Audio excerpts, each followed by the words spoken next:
Nicola Sturgeon has been criticised for not accepting the UK's successful vaccine rollout due to her blind hostility towards the Union.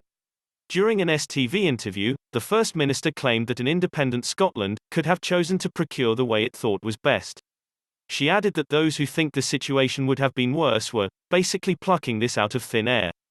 Ms. Sturgeon said, "This notion that the UK has only been able to procure the vaccine and vaccinate so many people because we're out of the EU is not borne out, firstly by the reality that the UK was still in the transition period, they're subject to all of the rules and regulations of the EU, when it procured the vaccine.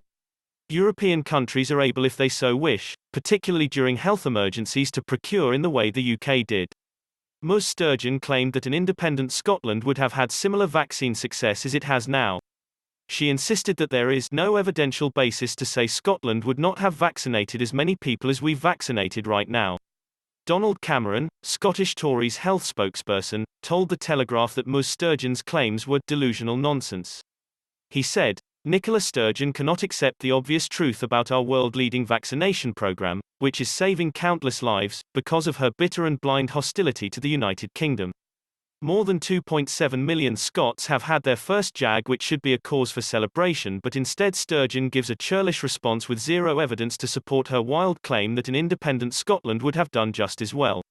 So far, the UK has vaccinated well over half of Britain's, whereas the EU has only inoculated around a fifth of its population.